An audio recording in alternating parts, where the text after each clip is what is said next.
Hi, Sandra here, the Misophonia therapist. And today's video is a straightforward question.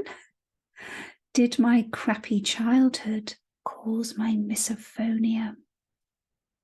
Now, I saw a post on social media the other day from somebody who had misophonia, who described growing up in an unharmonious, negative household where people constantly argued, ignored each other, and criticized each other, and there was no escape.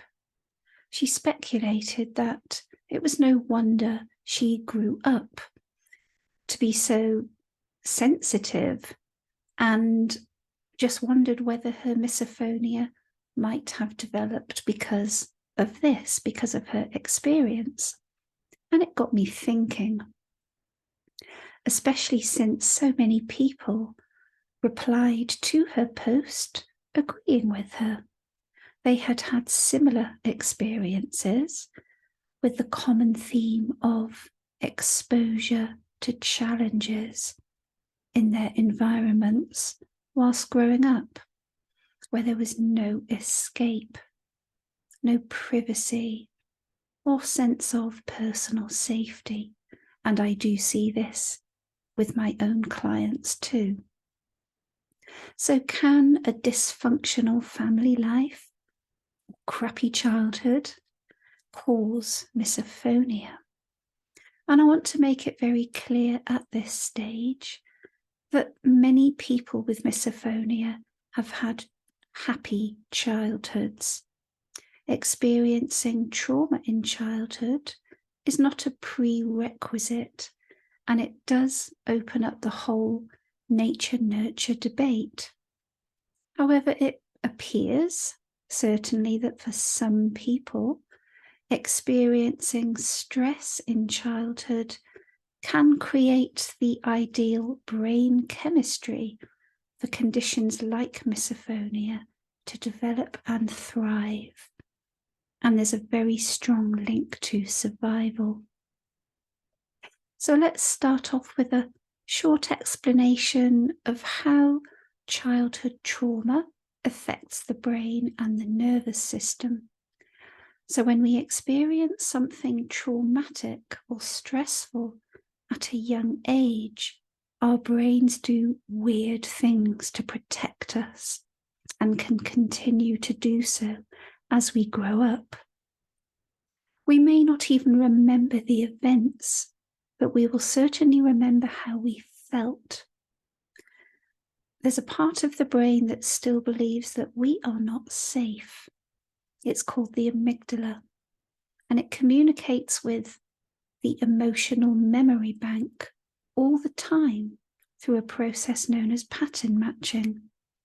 And it fires off warning signals whenever there's a perception of danger or something in the environment that reminds you of how you felt when you experienced your childhood trauma. And it might not even necessarily make sense to you. It's just a feeling. And for people who develop misophonia, this danger signal is likely to be triggered by the sound, whether it's chewing or breathing, people eating, tapping, whatever the trigger might be.